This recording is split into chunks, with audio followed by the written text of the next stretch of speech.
Hi guys, thank you. Yes, a very powerful video indeed. It's all about Give Kids the World, raising awareness and as much money as possible for a fantastic charity. Currently, we are standing up at let's have a look, $850 being raised so far. So that is an absolutely fantastic effort. I am absolutely delighted and pleased to welcome our next guests. They are Steve, Paul, and Rob from GI Joburg. Hello, gentlemen. How are we? Hello, Stu. Hey, Stewie. How's it going? I'm excited. Let me just Good speak evening. for all of us and say that Speak for us, Stephen.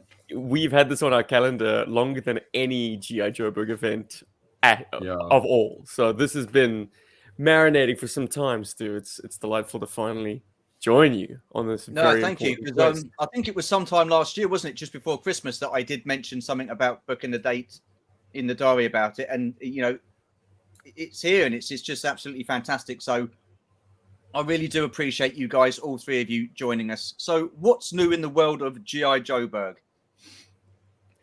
Wow. Well, I got that puppy. I know you have one yourself, Stu.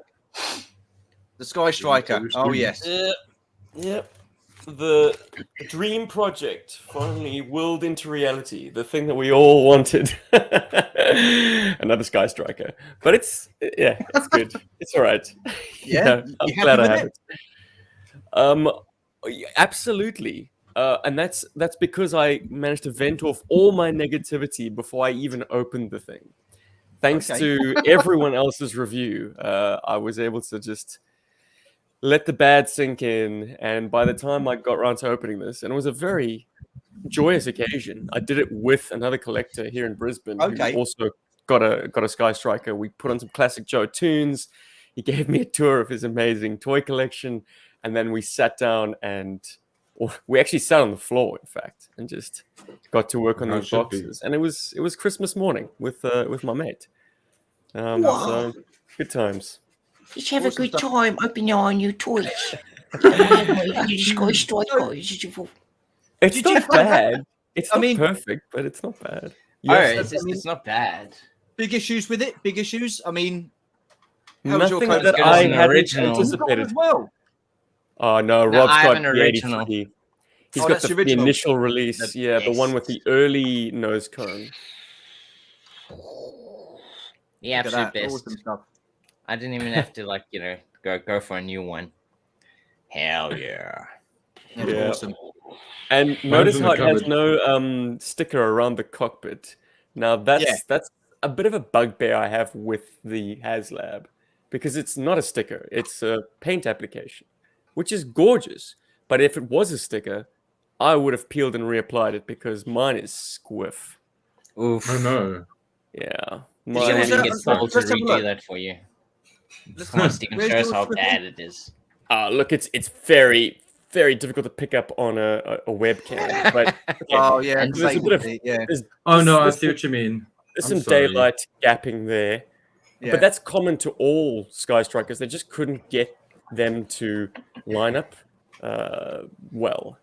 I guess it's just a failing of the design.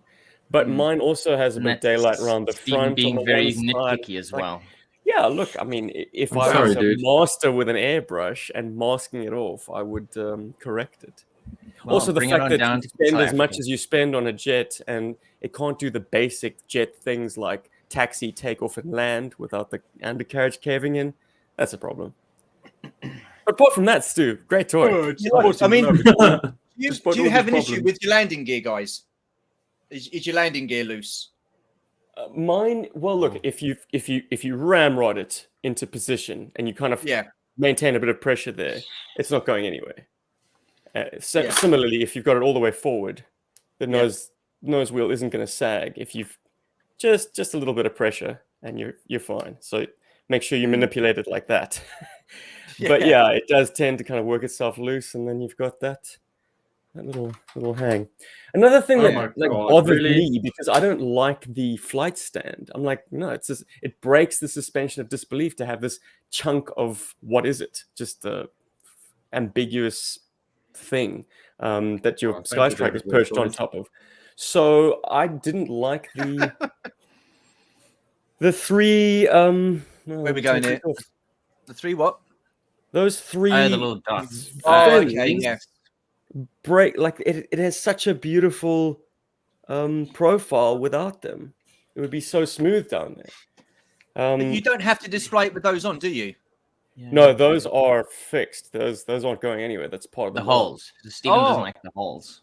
Well, they're not holes. They're raised.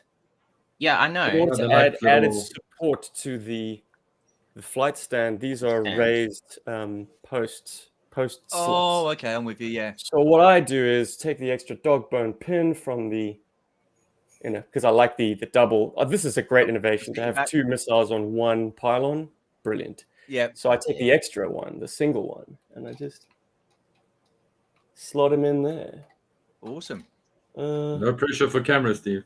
Yeah, jeez. One down, and this is accurate to the Tomcat's missile loadout to have the long range missiles in the belly like that, and it frees up these and it frees up these because let's face it, putting a missile.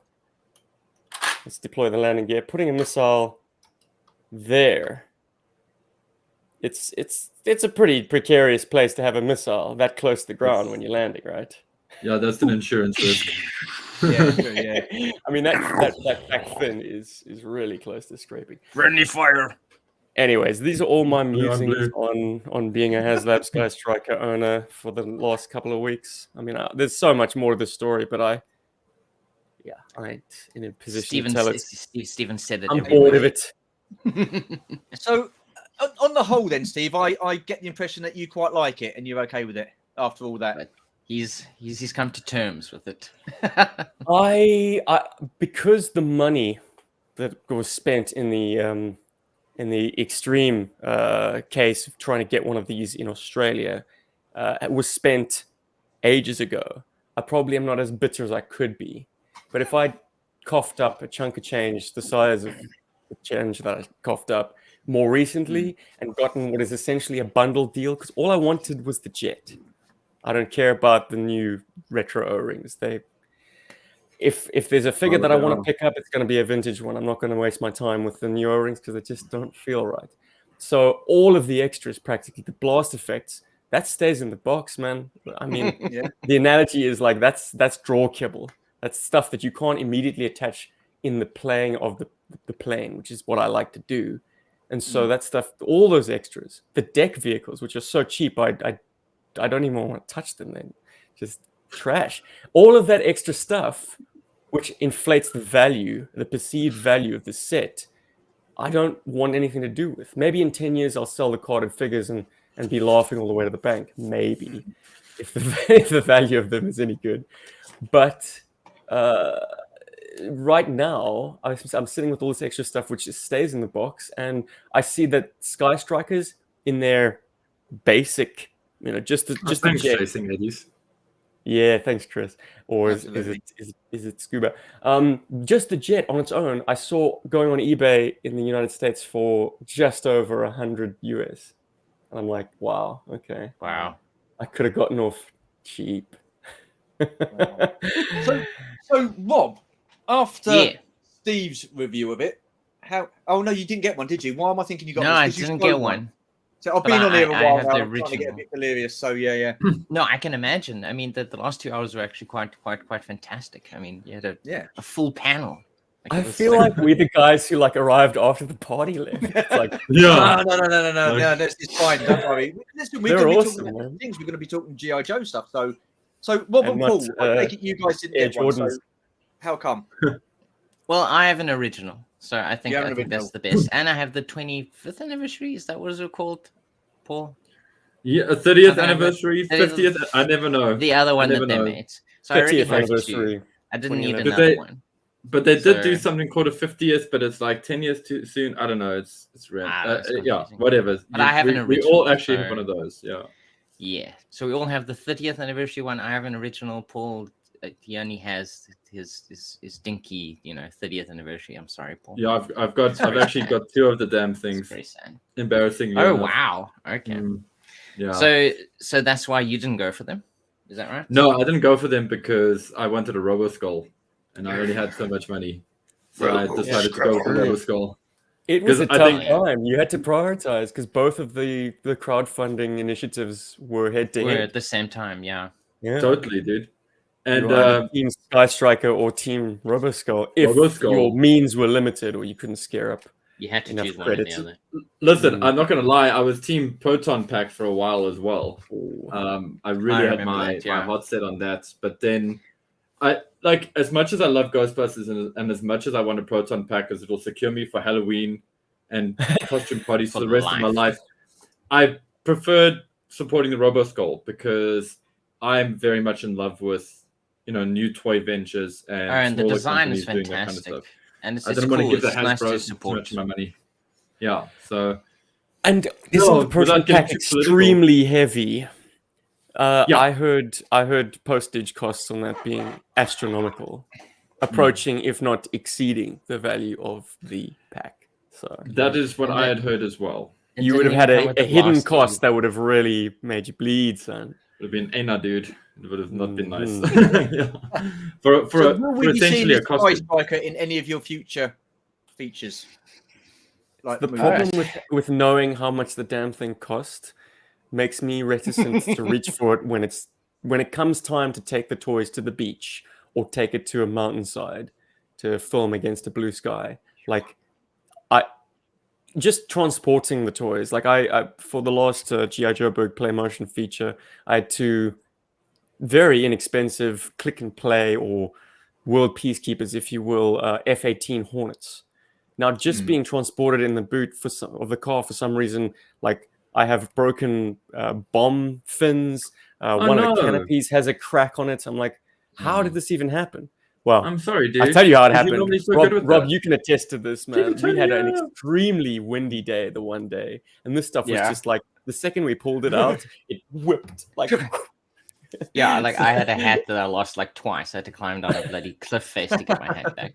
But I was happy it was the hat and not the deck of the flag. The flag, that would have been a. But what you don't know, Rob, was when the hat whipped off your head and you ran after it. I was left holding, I think, a deck plate, the top of the boot, which was like, and then the planes are kind of rattling around the inside, and I was like, okay, I'll just wait here. Rob, it's just a hat. I'll buy you another one. Wait, Rob, sunburn. Because you got the Sky Striker as early as one could have expected, and I really appreciated your in-depth unboxing.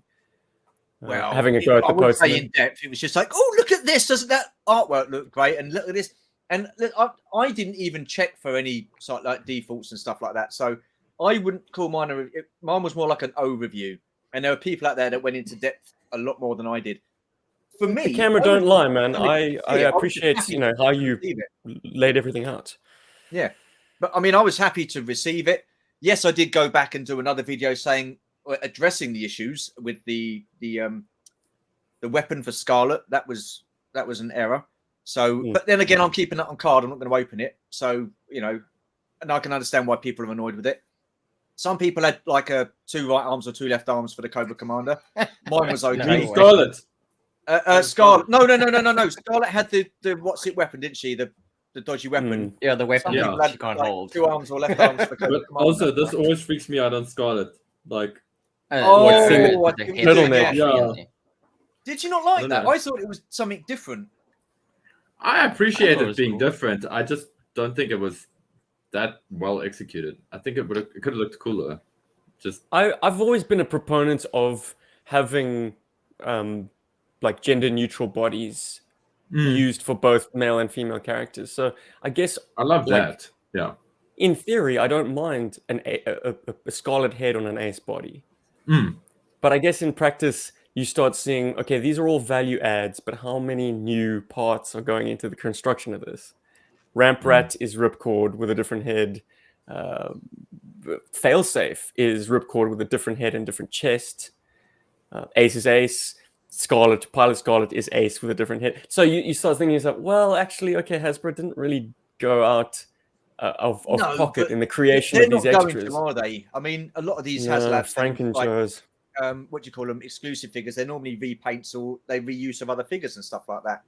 True, which is. I mean, but listen, on the whole, I didn't mind it. I quite like it, and it's a great display piece. So that's all I've got it for. Well, that's the important thing. As long as you personally are happy if with you it. dig it, I mean, if there are issues with it, so what? If you're happy with it, you made a video, you're like, it's amazing. I had the experience of checking it out. With it, so what? Because if you're paying that kind of money, then you want it to be absolutely top-notch quality. You don't want any quality issues at all. And I can get some people why they were a bit niffed off about it. I mean, I would be if I had all the issues. I mean, luckily, like Steve said, you just pull that bit back and it just locks it into place. You've got to give it a good tug and pull it back into place. But other than that, it's fine. I'm just happy to have the box. I'm happy to have it. I've also got an original Action Force one as well. So yes. So all I need now is the original Sky Striker from the GI Joe team, and I'll be happy with that. But that's not going to be for a while yet. So if my wife's watching, please do not worry. It's going to be a long while before I get that. So, because when do you get the USS Flag to park these 3 glorious jets on? Oh, don't go there. Don't go there. I think that would be a long time coming. I mean, listen, I paid a hell of a lot of postage and packaging from the States for the sail barge. Can you imagine the postage and packaging and import tax from that? Getting that from the US, that's going to cost astronomical. And I couldn't do that. Well, Rob says I would know, but that was 13 years ago. I mean, I can't even imagine global how much shipping was a different now. landscape back then. But there is the strong likelihood, Stu, that if you wait around enough, you'll find them on UK shores. Reason being, a mate of mine, the guy who I opened the Sky Striker with, got a flag locally here in Brisbane. A guy was selling it. I was like, so these have migrated to foreign shores in the interim. So like, you might get lucky, man. Just keep trawling the local eBay UK, and I don't know what else you use. There's Macquarie. Is that a thing? eBay. Facebook Marketplace even. Oh, see, I'm not on Facebook. Oh, well, in that case. Not on Facebook. Facebook Marketplace is the way I am basically padding out my son's toy collection. I mean, he doesn't care that it's not in the box, but boy, oh boy, your dollar goes far. You have a flag when you can have my house in Florida. Well, there you are. See, you've read it here. My wife said I can have my flag when we have a house, when I can have my house in Florida. That'll be one day. Oh, look at this. Oh, that's awesome. Awesome. Is it the first time you noticed that your wife is watching the stream? I mean, of course she's watching the stream. No. She's been amazing. She's been running around behind the scenes. In that little break, I've had something to drink. I've had a little bit of food and stuff like that because I was starting to feel a bit, hello. So, your pit crew. So, you're like doing the Le Mans. Well, listen, I work for a racing team company, don't I? So, I'm well versed having pit crews and stuff like that. So, awesome job. So, you come in, you're like, only joking. So, tell us about your new video that you released this year, Red Glare. Is it Red Glare? Big time unfinished business. We finally got around to it. So how long has it taken to prep, get the script, and do all the filming? Well, I mean, the script was done 4 years ago, with a couple of adjustments because we were together and we were like, okay, this is how we can redo these bits, or at least do them because we're finally here together. I think the script's 4 years ago, and then the filming was just, hey, we're all together here in Cape Town. Stephen finally came back to South Africa after a decade or 2 decades, or however long it was. 23 years. And we were like, oh, we got to come up with cool stuff to do. But we were just having such a fun That was a joke, together. by the way. It wasn't 2 decades. It was 3 years. It felt like 2 decades. But it was pre-pandemic. Yeah. The pandemic is what forced that me to stay in one place. So it feels like 2 decades, right? Absolutely. But we were having such a fun time, just being together, that that was so wanted to come up with new stuff, stuff to do. But then we decided, let's just finish something that we have had unfinished for ages. And then Red Glare was the obvious thing. It's hey, we already know the ins and outs of this thing. Let's finish it, In pure cynical terms, that's why we did it. Having a script in hand, ready to shoot, is preferable than to try and workshop something and then go out and shoot it. So, the story of GI Joe's space program was something I've always been itching to do. It's something that if you happen to have a Defiant, like me, it's something that you've got to do. You are duty bound to get that thing on screen. On screen. Thank you to the guys in the chat. Thank you for donating. We've hit $900. Yes. So, thank you, guys. Made up. This is fantastic going. So we've still got a few hours left to go. So yeah. Hell yeah. Awesome stuff. I got something cheeky I wanted to throw in. It's completely unplanned, and the rest of the squad doesn't know it. I have this Firefly figure that was donated to me by Andrew Creech. And I was thinking, I wanted to save it for a special opening occasion or a review or something, but I feel like the stream is a good place to open it. So maybe a little bit later, hopefully we can get to we are 900 now, right? Yeah. So hopefully we can try, let's see how we feel when we get to 950 or maybe even 1,000. And then I'll open this on stream. Yeah. So let's see what we're looking like in an hour's time. Yeah. Fantastic. It'll be fun. Cool. Absolutely. I just thought I'd throw that in for giggles. See where we are at 950. See where we are, and if Paul's gracious enough to open his figure, hopefully that encourages everyone to force Paul to ruin his mint on card. Oh no, it's never. This is how you ruin a figure, is by keeping it in a box. That's right. Yeah. But have you seen the latest Firefly they've released? Yes, I did see that. That's actually why I was inspired to bring this up on camera, because everybody is all like, "Oh, the new Firefly is much better than the old one," and blah blah. And I'm like, I don't even know. I haven't even had a chance to open this. This is like my, in case of emergency, break glass kind of figure. Okay. I was just sort of keeping it bored. aside. I haven't got a new Motu figure in 2 weeks. Open something. Yeah, or something. You know what I mean? Yeah. So and it's always nice to have a cool toy to open up, because BBTS is taking a little bit long to get some of the others. So yeah, so we got that to look forward to. Fantastic. Awesome. I got a question for Steve, and I've been dying to ask. Dude, please can I see your turtle shirt? I smell your Ninja Turtle shirt from all the way here in South Africa. I'm dying to see it. It looks. I have a story related to that shirt, but in order to see it, we're gonna have to hit $930. I like that. I'm kidding. At $930, you'll take it off. Stand up. All right, here you go.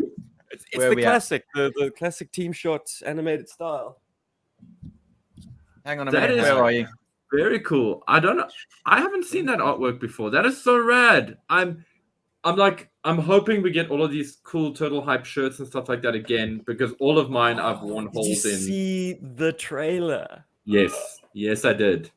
It looks like I wanted to share it with you guys, and I was like, you guys have probably seen it. Oh my word! I think I've watched it 10 times. Is this the trailer for the new Turtles movie? Yeah. I've not seen it. I've not seen please it. Go check it out. It's an interesting new take on the Turtles. And the cool thing about the Turtles is that there have been so many different versions over the years, and I think a lot of people have always been very accepting of new takes on the Turtles, because it is a property that can really reinvent itself over and over again. It's for kids. There's adult versions. There's ones that are for kids and adults. So it's fun that they're kind of really leaning into the teenage aspect of what the Teenage Mutant Ninja Turtles are for this one. But at no point should it be for Michael Bay. Didn't do the live action hate ones those. previously? I still they're enjoy not those. bad. They're not bad. Michael Bay as a Turtles sort of scribe versus Seth Rogen. I mean, who do you pick? Look, guys, the story I want to tell about this T-shirt. So I have a son who's creeping up on age of 2 at this point. I do. And very closely creeping. When he saw this T-shirt, he was like, Turtle. I was like, yes, the Mutant Ninja Turtles. Okay. So we started watching the cartoons on YouTube. And then the same day we went to a vintage toy store and he saw that. Which is the first figure I got as well. Which is the first figure I got as well. It is Mikey, the original, not the soft head. I didn't have a soft head either. But that's the guy. and he has been enamored with this figure. So I've kind of fallen down the turtles slope. sewer. I got Louis, Leo, Donnie. Louis. I haven't got a Raph yet, but I kind of lose steam halfway because I realize I'm buying essentially the same figure. I mean, I love the different shades, but like, I think the best one is always going to be Mikey because he's my first, and this is what a turtle should look like to me. I like There's something Donnie's so colour scheme fun personally. about. Oh yeah, well he's definitely out of step with the rest with that kind of deep brownish, like browny walnutty. green. That olivey. Yeah, cool. I love that. When I end up sketching turtles and stuff quite a lot, and I throw some color in, it often leans towards Donnie's color scheme. It's weird. I mean, I only saw the original '90s movie last year. That's the only movie. Wow. I saw it last year. I've not seen the second one, which was something Ooze. What was it called? Secret of the Ooze. Yes, I've not seen that one. Go Ninja, go. Go I've Ninja, not seen Ninja, not seen the modern updated versions either. So I don't know why. It's just one toy line that I never ever got into collecting. But it was hard to avoid in the late 80s, early 90s. So if you were kind of into more grown-up things by then, Stu, which I'm suspecting, it would have just easily passed you by because Turtles was a phenomenon, but also life passes me by. So what can you do? It was a flash in the pan. Like GI Joe, its initial toy line was over a decade. What, 12 years, maybe a bit more on either side, if you want to count a few extra things.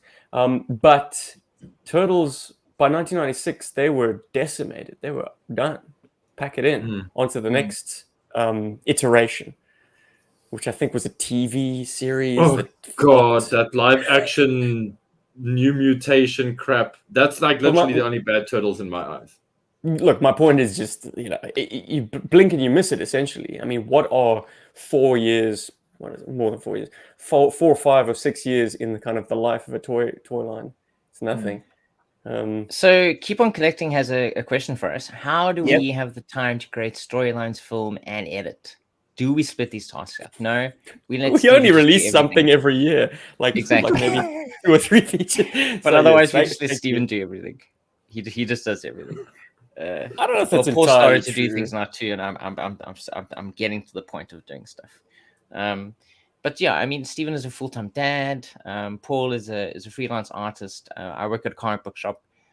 So we have, I think between us, we have a fair amount of free time to kind of like do things. And we do a podcast every other week. Yeah, so it's somehow it comes together. But yes, we don't stick to like a hard schedule when it comes to our videos. We essentially put things out when we finished something and we're like done with it. Like, okay, now it's ready to go. That's our schedule. That's how we do things.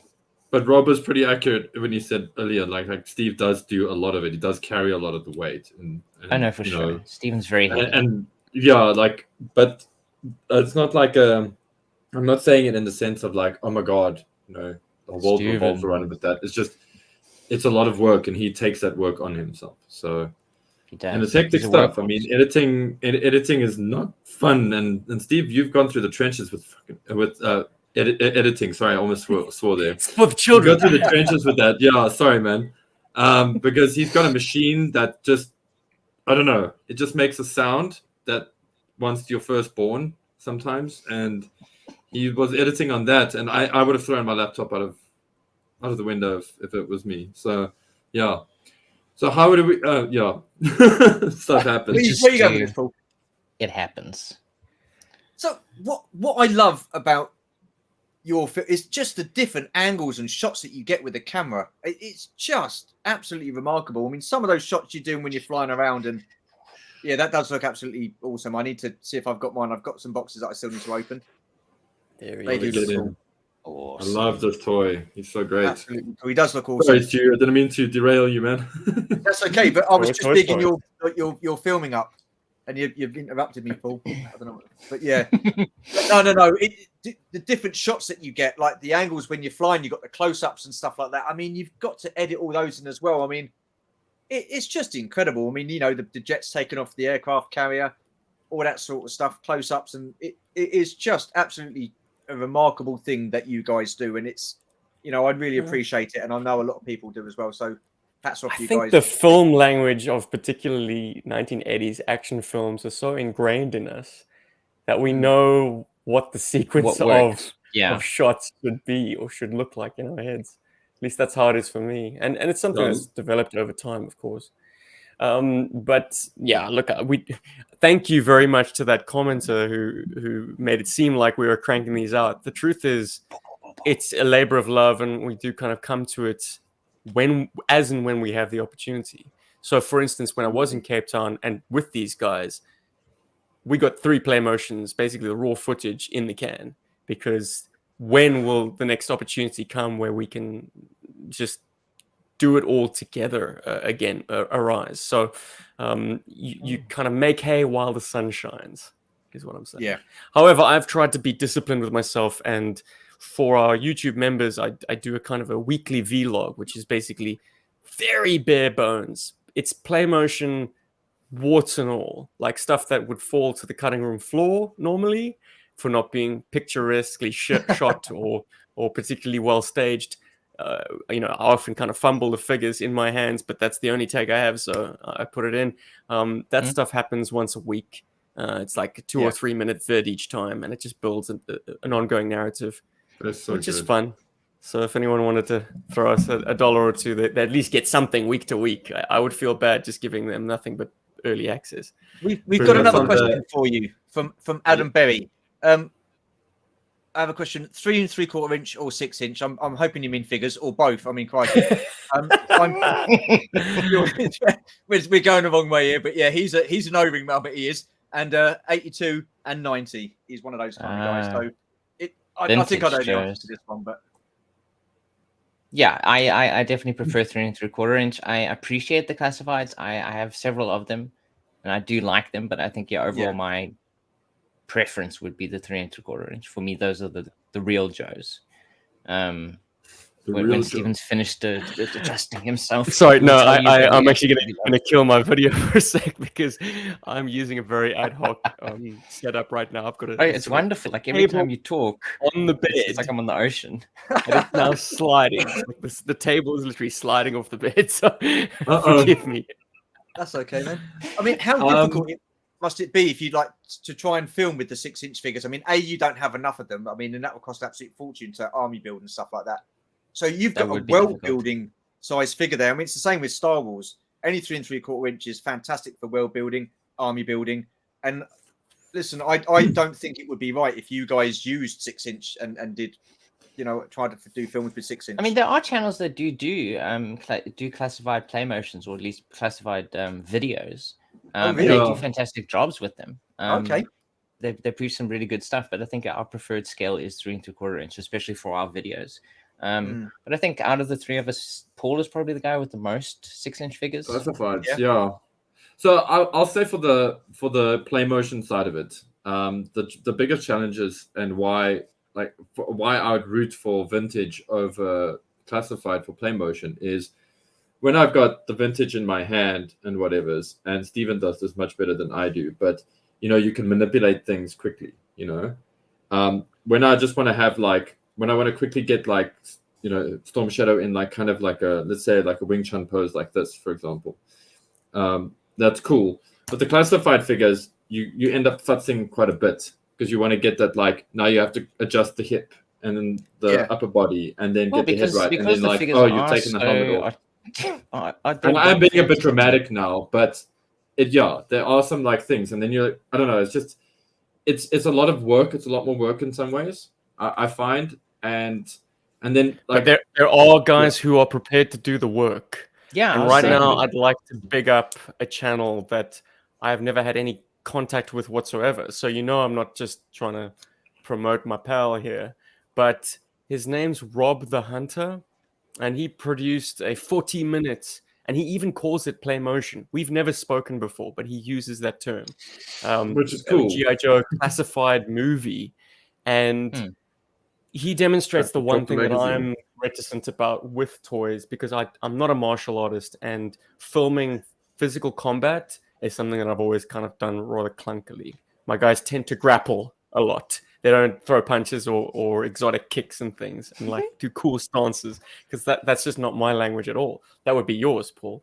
So that's why the 3 3/4 inch scale is essential, because essentially you just got these things, vehicles, which are inarticulate in most respects, and you can just film them in cool ways against cool backdrops, and it sells far more than trying to accurately get the motions of a human being. Yeah, well, I mean, because the classifieds are more realistic, and they have so many more points of articulation. It is you really can see when the figure is not posed correctly. And that's where you spend a lot of your time in filming. Yeah, just trying to getting get those postures right. Well, even with something as kind of fun as play motion, where you're not doing stop motion, you're not isolating individual, you're doing it in the frame, you're kind of puppeteering the figure, which is way easier with 3 3/4 inch because there's less and all the stuff that articulation. falls And even off when they them just as well. they just, it looks natural.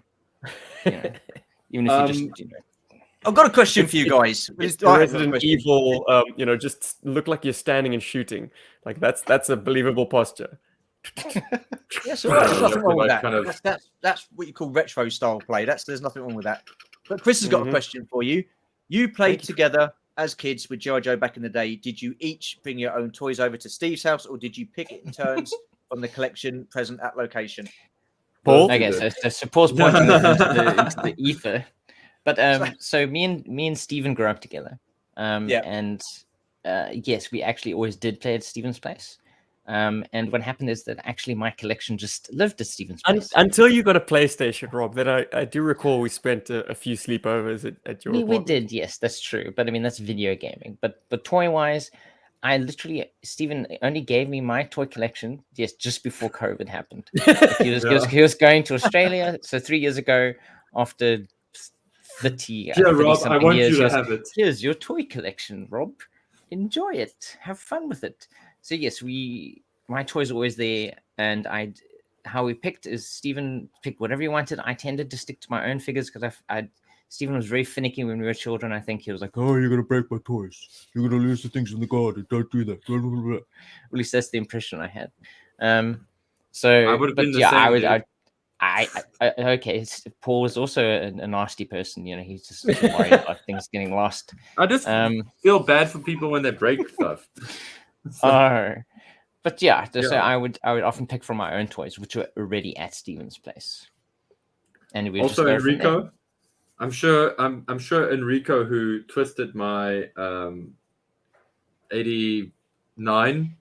You'll forever remember Enrico. I'm sure there was like a really, really bad ball itch that happened to him, because that's how karma works. Because he did that. But other than that, break the balls. I don't feel bad about that one. Anyway, let's not wish any ill will. Sorry, Rob, I cut you off. No, for sure. I've spoken enough. What did you do, Paul? I mean, when you played with toys, did you take your toys around to your friends' places? I did actually, but before I answer that question, I do want to quickly answer the 3 3/4 inch classified question. Cool. What I would say is, like, I think vintage is the best way to go. Having gone vintage, done modern era, and then coming sort of back to vintage, I would say these are the most fun GI Joe figures for me personally. There are some great things about modern era, don't misunderstand me, but I love these. They're fun. They've got like a lot of character. Obviously, we're big fans of them. However, I do find the classifieds to be an interesting and fun curiosity. For me, the excitement for these toys comes from how are they going to look? What are they going to look like? How the designer's going to, get certain elements looking right. So there's that excitement. And I would actually say don't collect them all. Cherry pick. Get the ones that you think are the coolest for you, that speak to you in the best way. Like I'm also not going to get every single one of them. Sure as hell not getting Falcon, but I'll save that one for our podcast. And then coming back to nothing's off limits, pal. It's not like we struggle to find things to talk about on our pod. So, true. We never stop. Let it all fly, buddy. Dude, I hate that figure. Oh my word. What an absolute insult to toy collectors. And what freaks me out even more are the people that defend this toy. You've literally bought Pizza the Hut mixed with, if you guys don't know who Pizza the Hut is, you've got to watch Spaceballs. Come now. We're all over 30 now. Come. It looks like a mix of Pizza the Hut and something out of Team America, because I wouldn't refer to the great Super Mario Nation that is out there, but it does. He looks like he's terrible, man. He's horrible. I hate that went through QC. I hate that people actually spent money on that. I hate that people didn't push back. I don't know. That figure is just it gets me very angry, because I think that's one of those moments where we as fans of GI Joe are really taking it in the ear, when we should have actually. Is that how that phrase goes, Paul? That's a euphemism. Okay. I actually think everybody that bought that figure and didn't like it, and that should actually be like 98% of you, because you all have good eyesight, should actually have marched that back to Hasbro and thrown it at them. Honestly, like littered their lawn with that. Sorry. Wow, just been you like, really this is pollution. It is. Or you know what? Hasbro should have done a thing where they said, okay, listen, we just realized that you're not blind, that you can see that this figure looks horrible. So here's a rebate for a new head. At least do that. But the Hasbros won't do that, dude. They will not do that. And people are like, wow, he's actually not so bad if you like look at him in the dark. No. If you pop it off and face him away from you. Somebody else's head. Yeah. I literally think Cara Thrace's head. I mean, Cara Thrace. I'm thinking Battlestar. I literally think Bo-Katan's head would look better on that Falcon figure. As Falcon, even, actually. No offense, Bo-Katan. You're awesome. But yeah, that's my Falcon rant. Well, yeah, that was enjoyable. Thank you. Sorry. Get it off your chest, Paul. Get it off your. Do you feel better now for that? Yeah. I actually do. That's the main thing. That's the main thing. So, if you guys could explain lighting to me, I think that's what Phil's asking you guys to explain lighting. Yeah, I think Phil's questions have related mainly to the play motion so far. I think it's like, as long as you can see what you're shooting, that's all that really matters. I mean, yeah, that's essentially what it is. As long as you can physically see it with your eyes and then see it through the camera. That's all that really matters with lighting. I think because we don't. I mean, only maybe. We don't do many interiors, but I mean, even then, it's just like it's like whatever the light. You just find a torch, you put it up there. As long as it kind of lights it nicely. But I think Stephen can probably get a lot more technical with this. I was gonna say, to paraphrase Rob, don't light bad, light good, make not crap. I think that's essentially it. At least in my opinion, that's what it is. I'd love to get more from Phil at this point to just to better answer his question. I mean, if you do want to know how best to light an action figure, I'd say a bit of light in the front. Well, that's called your key light. A bit of top lighting, and then light from the back. Or, and this is the GI Joburg hack, take it outside if it's a bright sunny day, and you will get realistic lighting. I mean, you cannot defeat the sun as just the best way to capture everything, because not only are you getting direct sunlight, you're getting reflected light off every bright surface. So I mean, it's just toys, when you take them outside, take on such an amazing character. And like I don't need to take any credit for the cinematography of our features, because honestly, it's literally just the Vista doing all the work. Like, I've just put a toy, an attractive toy, in front of a camera with that as a backdrop, be it a sunset or mountainside or just a green field, and it just takes on so much life. That really is the simplest hack I can suggest. Just don't be afraid to take your toys out of doors and see what the environment adds. A question for you guys: have you ever lost or broken anything while you're doing your filming? And if so, what were your reactions? I think. Well, I've never lost anything while filming. Paul's gone there we go. Look at Paul go. So something that is quite helpful for me, because I don't always get to shoot during the day, because it's normally when I'm working. I like to use these little lights. These fun little lights, because they're adjustable. You can change the warmth. You can give them different colors. You can use them as like fill lights. You can put them behind the character to give them like cool rim lights and things like that. You can do cool stuff. You cannot submerge those lights. But you cannot submerge those lights. We did that has been tested. Thank you, Elliot. Elliot J. He tested that for us. So now we know.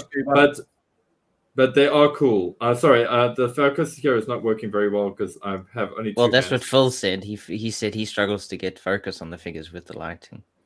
Yeah, so that's when you just have to get your camera. You just have to use your focus adjust and also having light pouring into the lens of the camera is cool if you are J.J. Abrams and you like all that kind of flaring, but it is going to mess with your focus. So what is a good idea is to try and bond or the lens, get something to just put the lens in shadow, and then all of a sudden you'll cut that glare and it'll look crisper.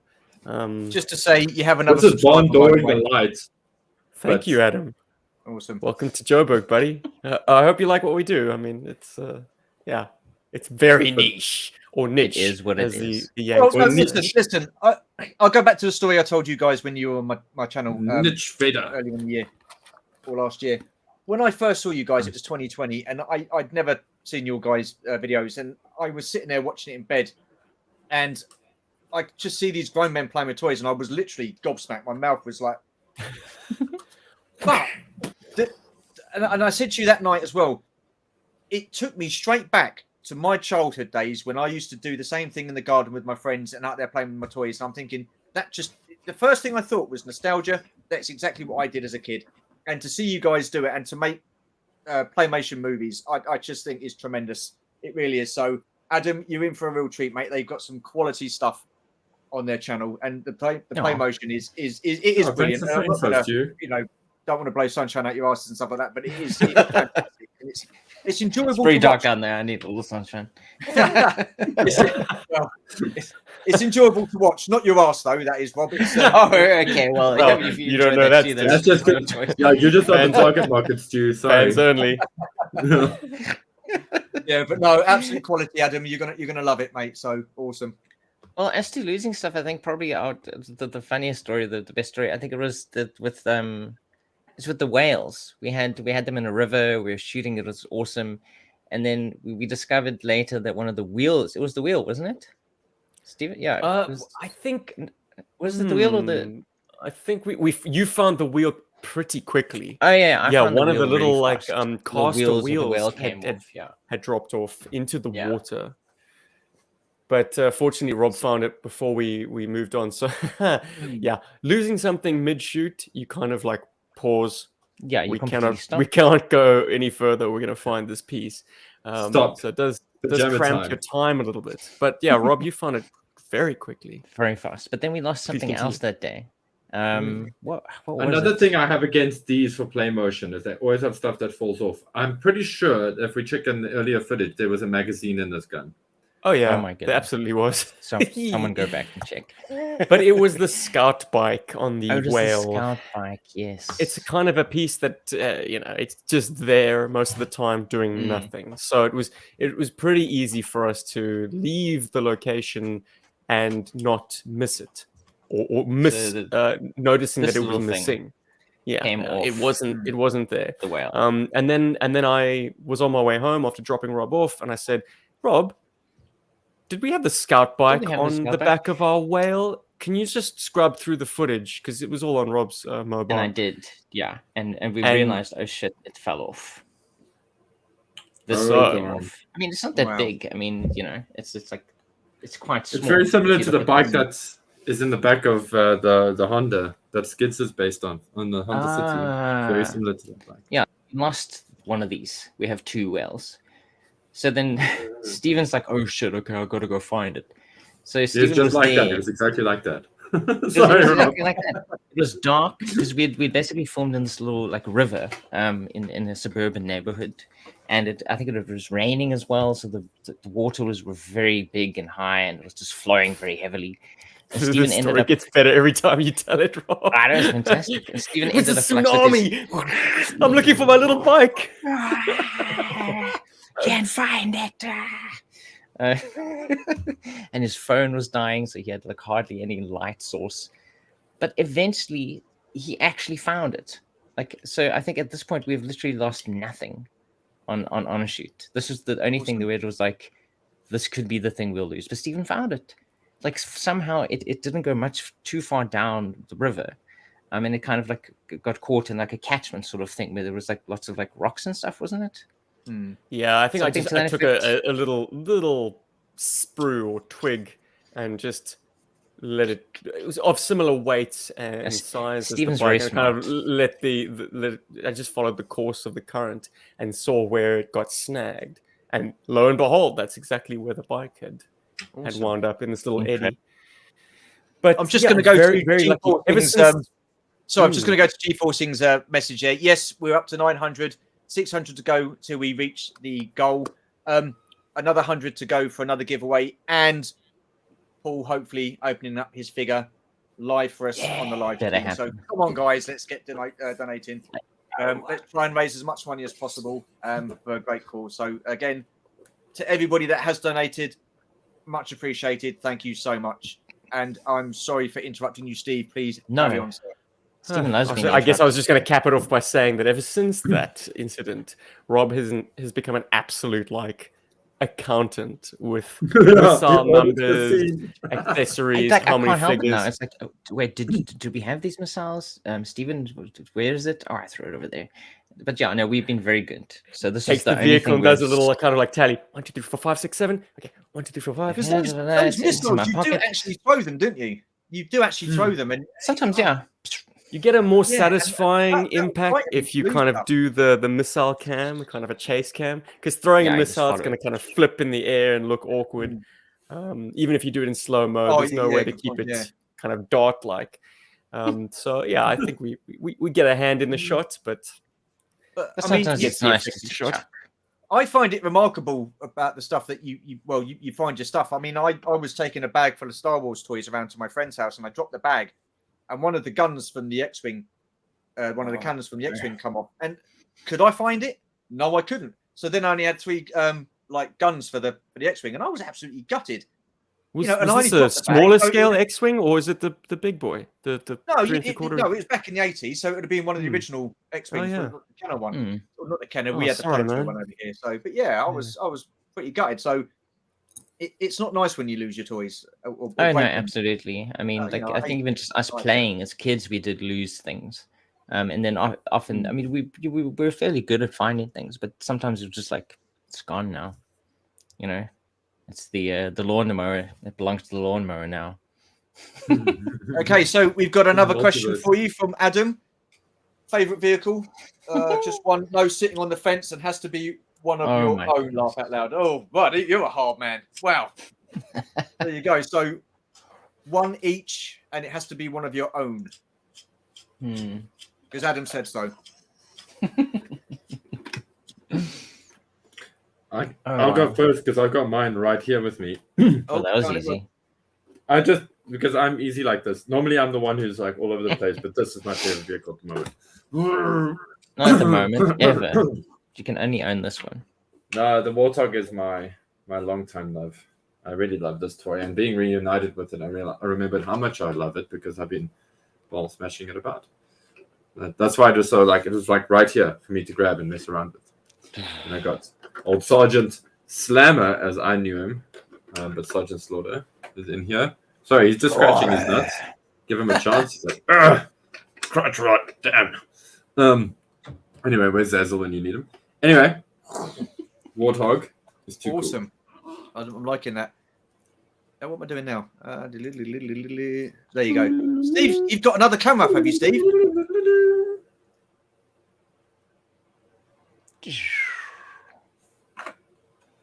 Nice. Yes, that bad boy.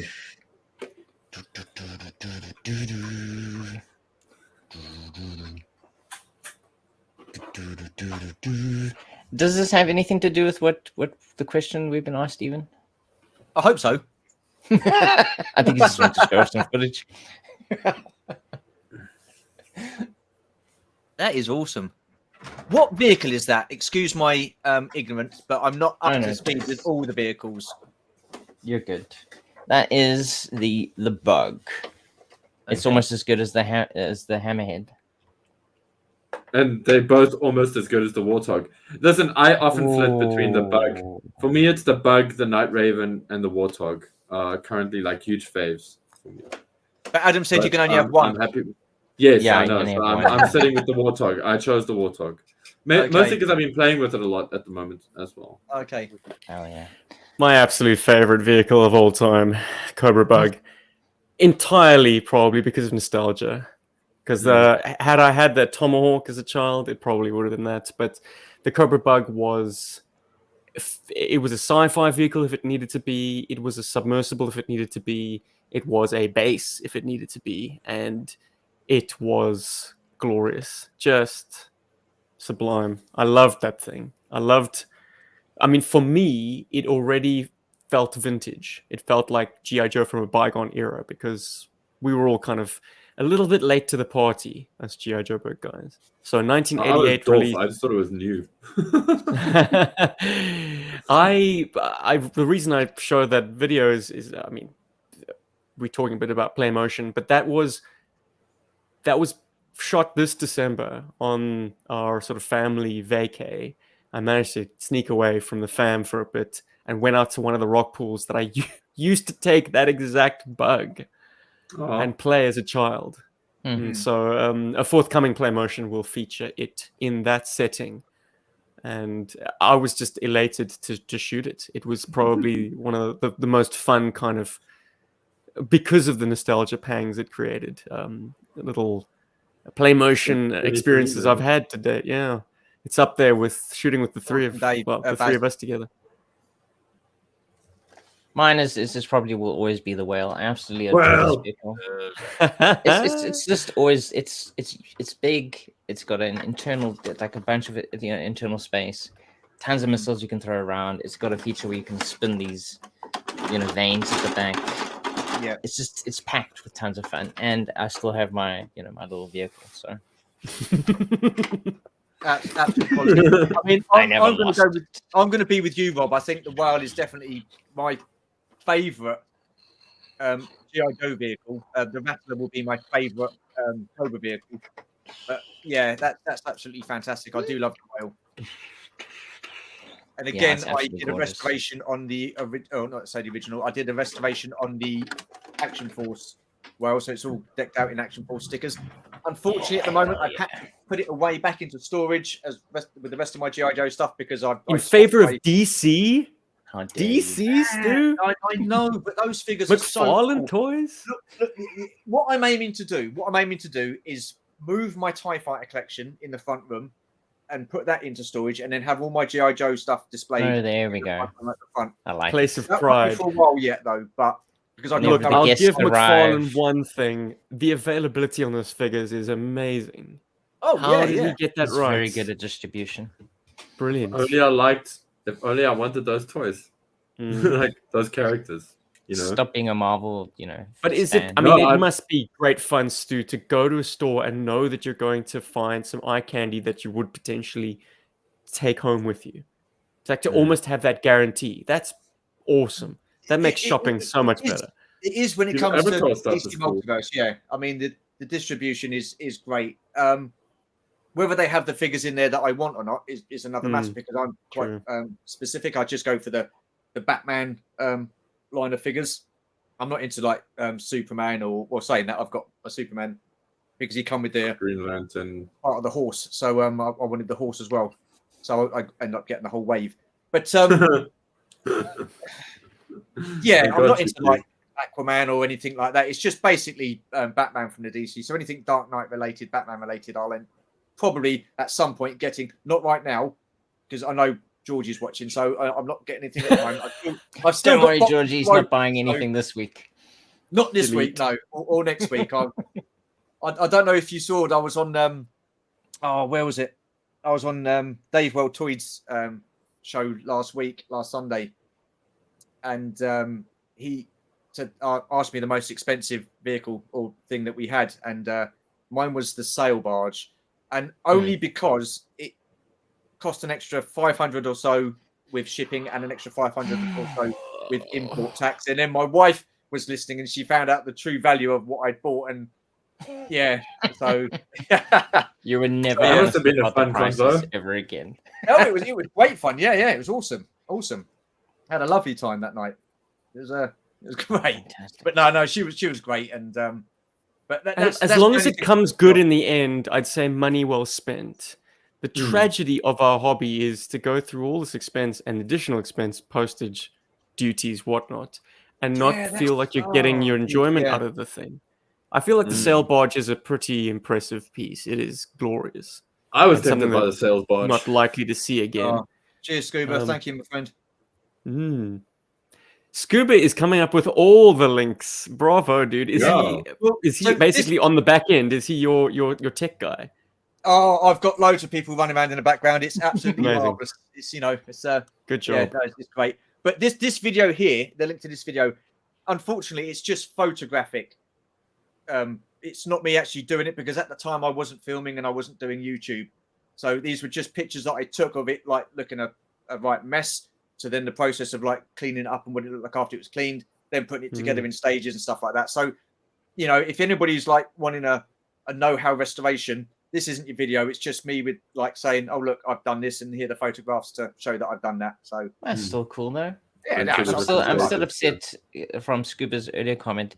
How do you call yourself Scuba Pete and you don't have a tidal pool near you? Absolutely. You not live near a beach. How can you be a scuba dude and not He's live a near a scuba beach? diver and he can't play with his toys in the water. I don't. Scuba. That's one thing you need to do, and you need to take your figures to work with you and your underwater vehicles, and then just play with them while you're at work. I mean, why not? That'd be great. Real life fish and stuff like swimming around in the background. That'd be amazing. Can you imagine the shots you can get? Yeah, look, if you've got scuba, you can get down to depth and film. You can actually play on like the actual can you imagine shooting a play motion on the bottom of the ocean? Exactly. Yes, I can imagine because I've been in the bloody shallow rock pool, which granted I was up to my waist, but a GoPro lens is so wide and so flat that it looks so claustrophobic. I'm like, this looks like the bug is going to sea in a kid's splash pool. Damn it. So where is your Scuba, favorite do it. shop to buy toys? There's another question from Gap After Dark. Where is your favorite toy shop? I think Steven's favorite toy shop is Facebook Marketplace. It sounds like it. Facebook or us. Facebook Marketplace in Oz is the way to go, because when you meet with the seller in person, chances are they won't try and harvest your organs. Lol. Taking a jab. No, look, in Singapore, you want to be on Carousel, which is awesome. I bet that's something if you're in Singapore, because it is user driven. The site doesn't make a cent, and you meet up in person, so it cuts out postage costs. And like, I'm learning that Singapore kind of has everything. I mean, embarrassingly enough, like I don't think it's necessarily Hong Kong or Tokyo. Like, Singapore is this new nexus of collecting extreme. Whether your thing is Transformers or HasLabs. I mean, they had the Sky Strikers like available for purchase in person, like 2 weeks before the United States started landing in the US. So you could buy the bloody HasLab mailer box. We should do a GI Joburg does Singapore thing. That would be cool. Can you imagine? I'd love to. eBay has always been our big one, though, guys. It's such a cop out because you can find everything on eBay, which is why I'm kind of pulling the plug on doing eBay searches, because I'm over it. I'm overpaying twice for one toy to get it over here. So like, I'm more for finding things in the wild. So toy shows, if there are local toy shows, that's the way to go. In Cape Town, Rob, you would go to the guy called he doesn't call himself Toys. Yes, that's it. Back in Time Toys. It used to be Withers Amusements, but Back in Time Toys. We did a video on him. He is the best game in town. Cool, if you're a South African toy collector, he specializes in Motu, Thundercats, TNMT, GI Joe. Doesn't do Transformers, strangely enough. But he does focus on a lot of vintage stuff, which is really cool. There's also another guy called Ross, and he has a place called Articulated Collectibles, and he actually has a toy museum. But he does sell some of those figures, which I have bought from. Just to be fair, he hasn't got anything GI Joe related that I don't already have, but it's a great experience. If you guys if you ever come to South Africa for a holiday or whatever, please look up that toy museum thing or shoot us a comment on a YouTube video. Yeah. Hit us up and we'll be your tour guys.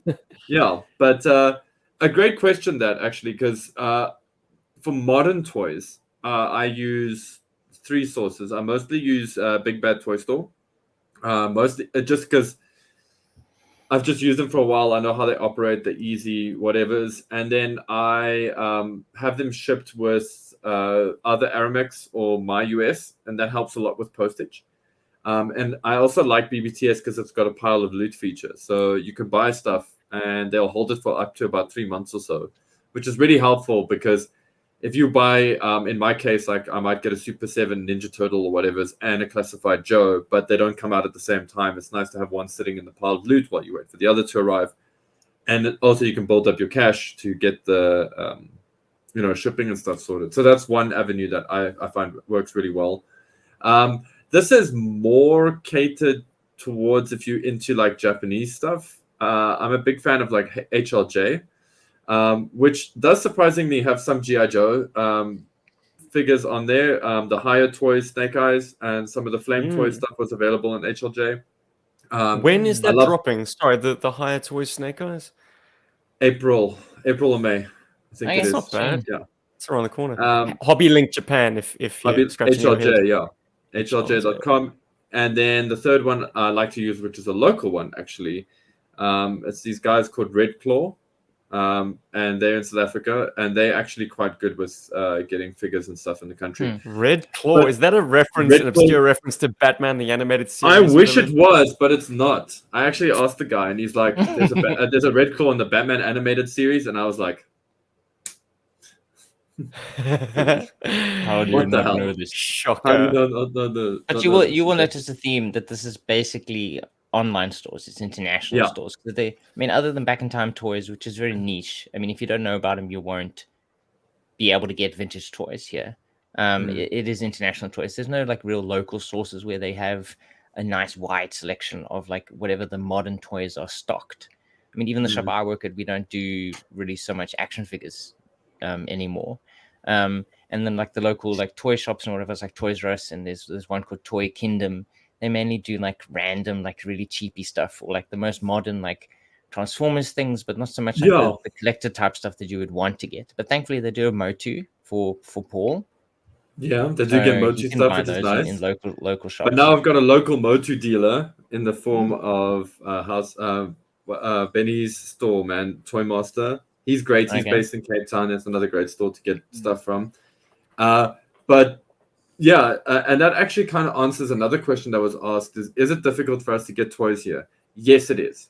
So that was Dave. He's got 2 questions. So the first one is I'm assuming that's where do you get your Joes from, and how easy or hard is it, or was it, to get toys from where you live? Yeah, so or maybe it means where you Joe's from. Like, where are we from? So we're all from South Africa. I totally read that wrong. Sorry. Yeah, well done. And also, just in case, just to cover our bases, I would say a percentage of all 3 of our collections are bought locally. As GI Joe, back in the 90s, when we actually had them.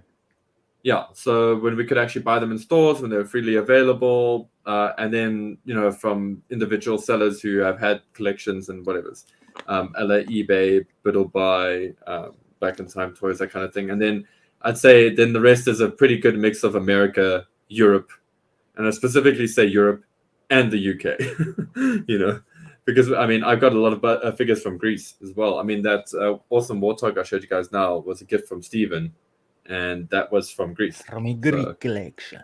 It's not a Greek collection. This is an Italian thing. What is this? This is Italian. You can't be like this. What do the Greeks do? Steven, show us a Greek gesture. Do a Greek.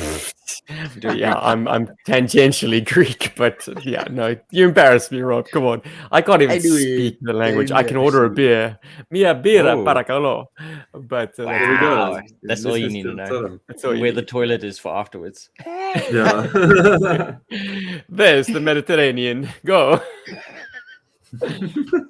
Sorry, guys, just catching up on the chat. No worries. There's people we have in Chris very kindly puts our Patreon up, and that's wonderful. Yeah. But I would insist that if anyone is feeling generous today, the Please, the more rather donation. give to the kids. There, Absolutely. give to the kids, Donate. please.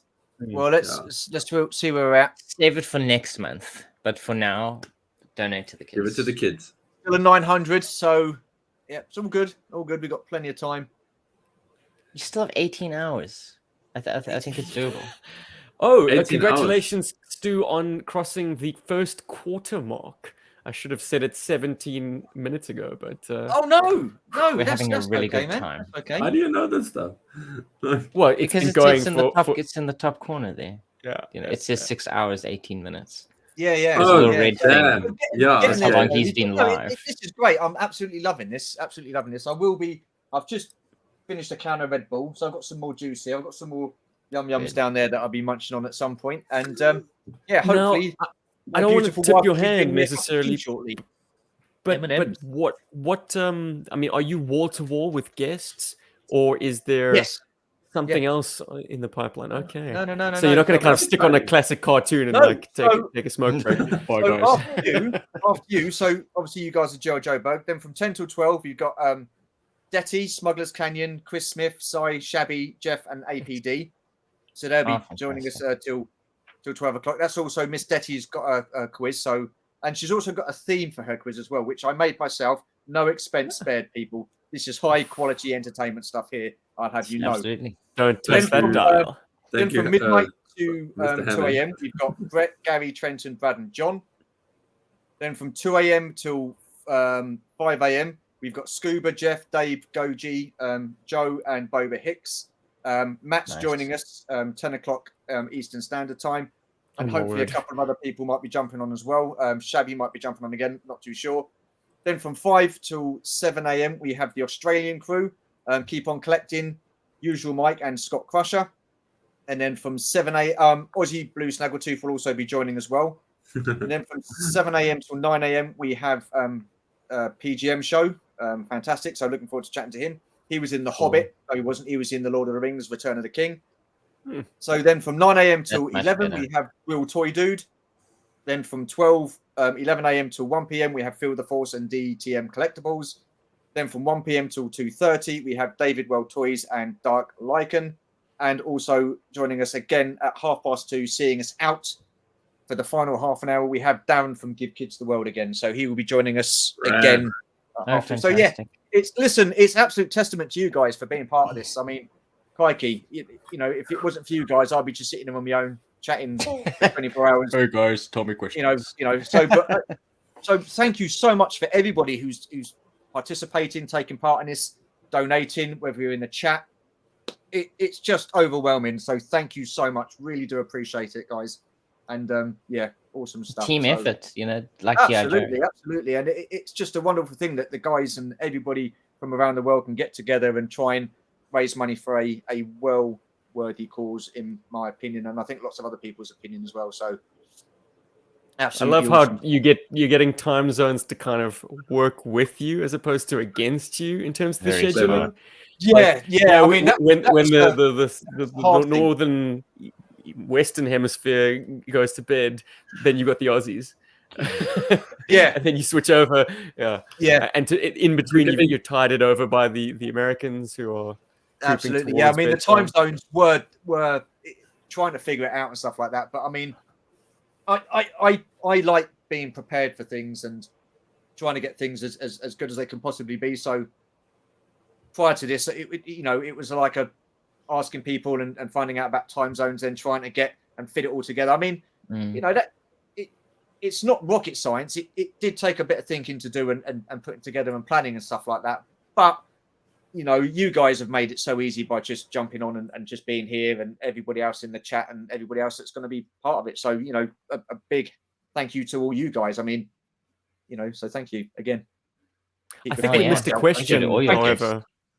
Oh, Stephen, a question. We got a question. Right, sorry guys, I need to catch up on the chat. Who was asking the question?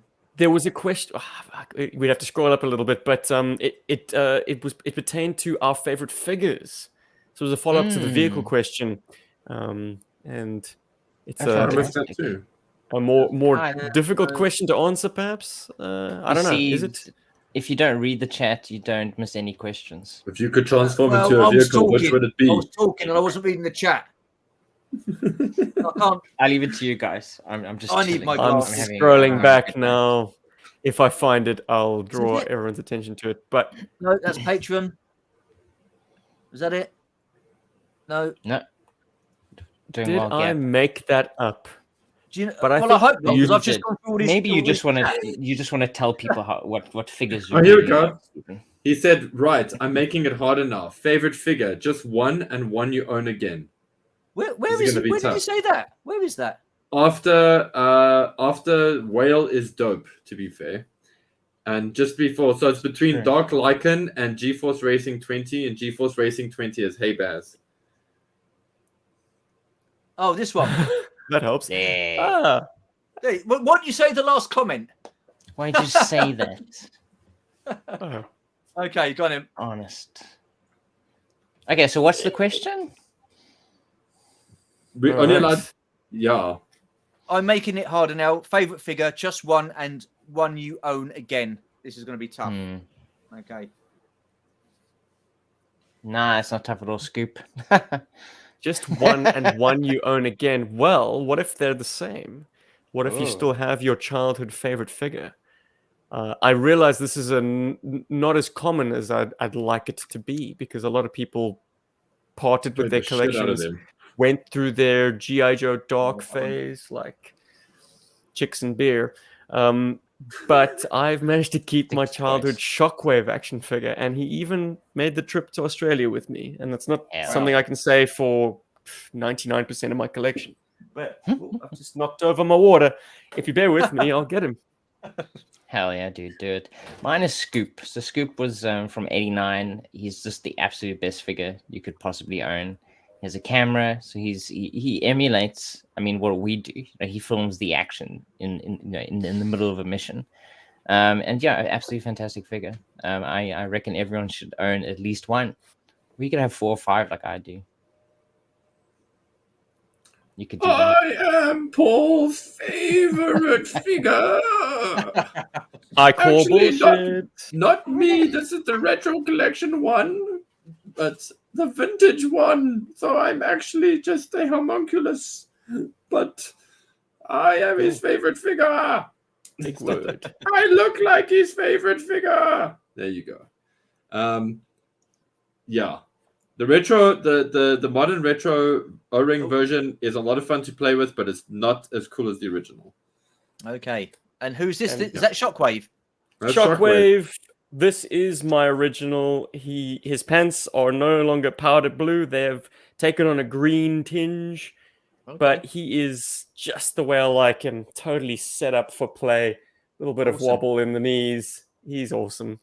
And yeah, I've gotten a lot of mileage out of this figure. He was always the one that my hands found in every situation. I would always kind of shoehorn GI Joe's urban specialist somehow. But yeah, he just had a cool look. The balaclava with a cap on the top. Yeah, like- that is cool. I mean, I remember him as a kid, so he was pretty cool there.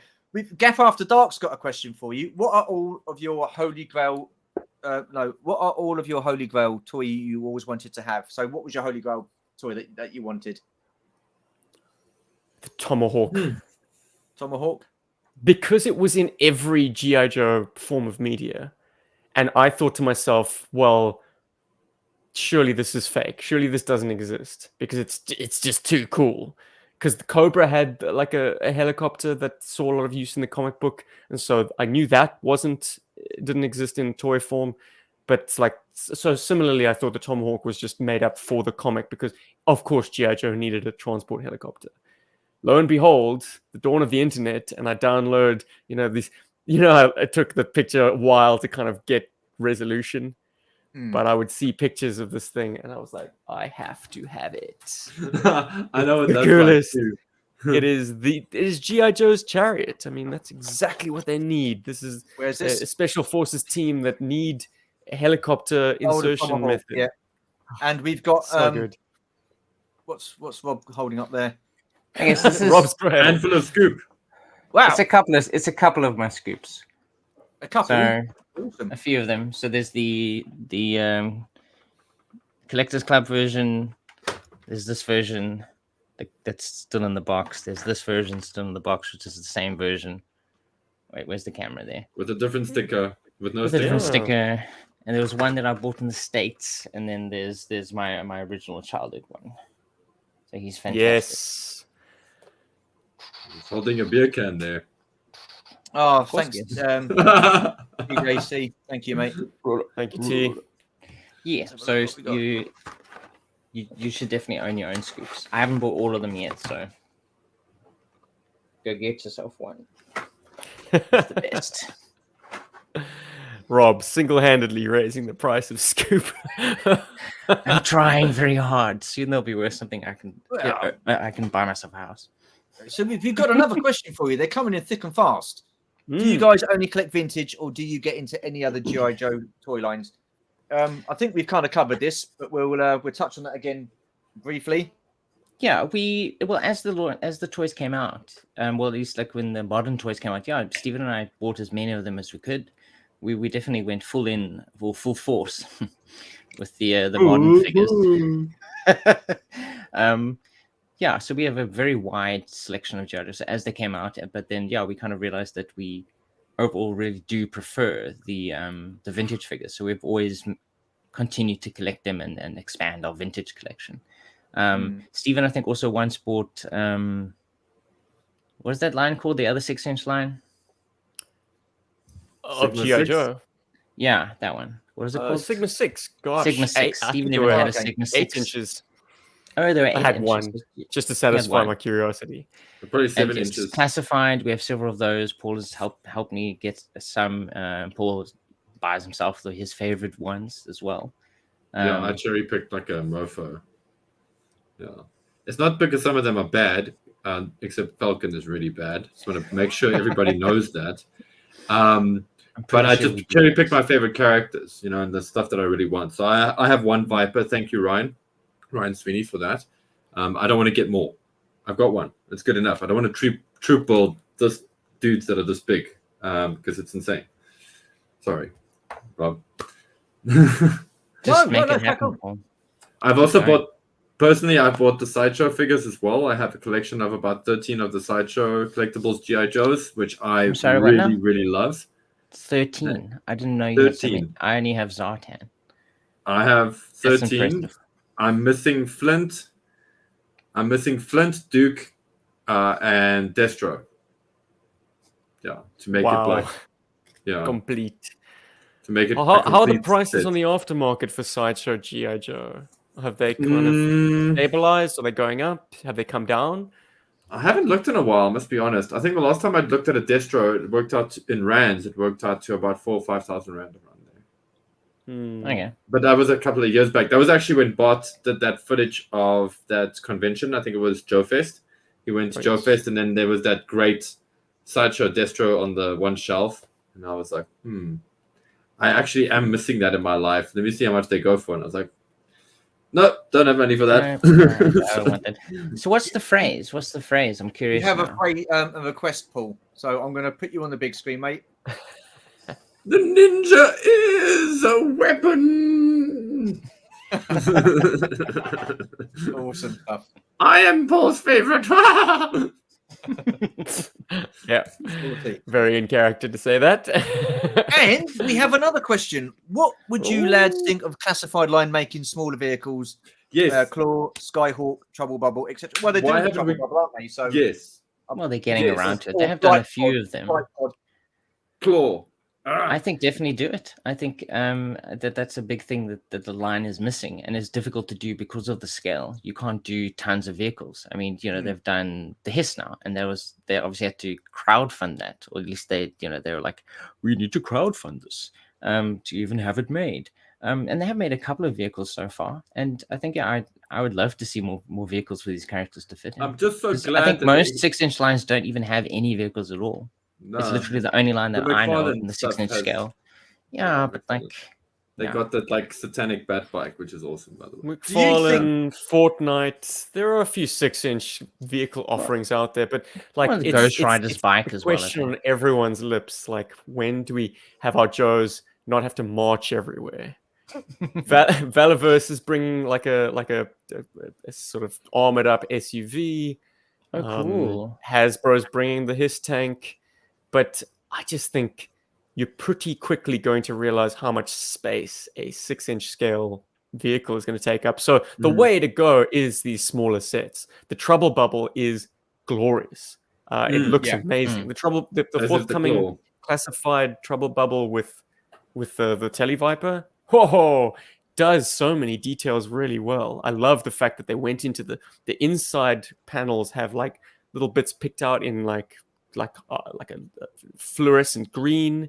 It's got that sort of targeting reticle on the glass. So all of a sudden, this massive dome canopy makes a bit more sense if it actually has targeting information and stuff.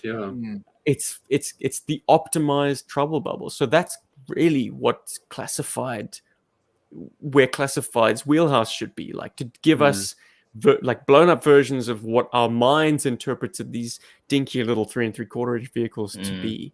So yeah, I'd say the small vehicle range is where it's at for Classified. They've released Copperhead, haven't they? So do you feel that later down the line they might do a water moccasin as a HasLab, and then by the same token they would have like a Wolverine for CoverGirl?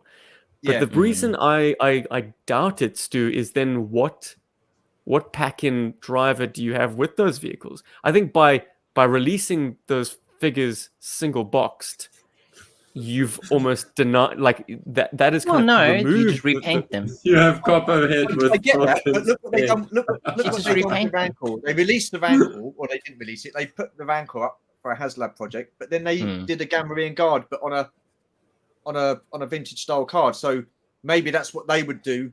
There are options. You can repaint things, you know, well, like you can Tiger Force, Wolverine with CoverGirl. You know, Python Patrol Copperhead is one. They have no, but that's you want the sets, the original, you want the original coloring to go with this original vehicle. So that to me like sends the big message that the Wolverine and the Water Moccasin are off the table. But I will say this much. There has been no Thrasher figure announced. Yeah, and I'm very much expecting a Thunder Machine.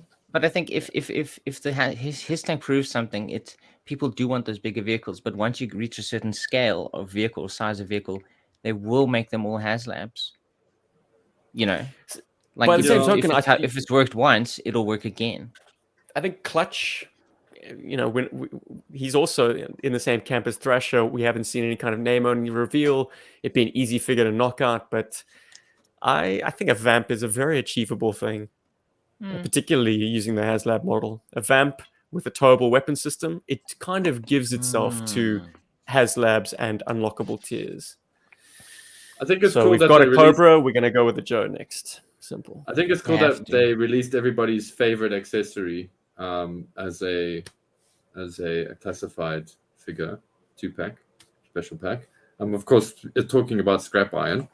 Yeah, I know how everybody is just dying to have his rocket launch. No, I'm kidding. They did such a great job of that I'm like, wow. Actually, I didn't know I wanted that until I saw that. So good job. Cool. His head is a really good sculpt as well. I like that kind of. Yeah, he looks so messed. Like it adds detail to the character that you never saw before, which is what I think Classified does strongly. Yeah, because he's always like design and give you more details. I'm shooting missiles with these glasses on. He's always like, you know. Anyway, did you guys see Rob? Did you see that comment on the one video? Was it the Benelux catalog video, or there was a comment where somebody decided? Yes, it was the Benelux video because he was like, in your minds, is Norgahide a South African? Because in his head canon, Norgahide is South African. I could be very interesting quoting it here, but the thing that he also reckoned is Scrap Iron is South African. Oh, interesting. In his head canon, Scrap Iron South African, and he created the ultimate baddies of the 1980s, guys. Yeah, for white South African. Like and World War II, it was the Nazis. In the 80s, it was our little upstart nation. But yeah, dude, I'm all for it. Yeah, go check it out. If blood wasn't claimed by the Aussies, I would have said he makes a shoe-in for a SA in the F major. Totally, major blood. And also, sorry, I bumped the mic there. But also with that Scrap Iron, he gave him such a cool real name. Please check out that comment. It's so Carl Bezuidenhout. What's his real name? No. It is. I'm gonna misquote it now. But it was like he called him Stephen Paul. No, he called him Stephen Paul. Roberts, I think it maybe Robeer or something like that. And then he said, "Oh no, it's going French." Then he was and then he was because he was trying to find a nice South African surname. So I gave him one. So I just made it like Stephen Paul Robertson, or Stephen Paul Robson, because that kind of works. Because you'd be surprised. Like, I didn't want to make it Robenheimer because that doesn't speak enough of Rob in there. So true. I thought it was quite cute what he did. Yeah. Anyway, so we have another question for you. This one's from Dark Lycan. Do you guys have any Action Force figures in your collection? Now, I don't know whether he means the original Action Force 5 POI figures or the Valaverse figures. And guys, if we get to 950, Paul will open his. Hell yeah. Well, he could also mean like the Action Force as in the rebranded GI Joes of the 90s that came out in Europe as well. It's very. So I have no Valaverse. I might have some Action Force figures, that were British released, because we got a selection of stuff like that. But and then I don't own any original Action Force, the Pally Toys ones. You can check on the photo booth. I'm very light on. I have a Swarm Trooper and a Steel Brigade on the new Action Force on the Valaverse Action Force line, and then I have.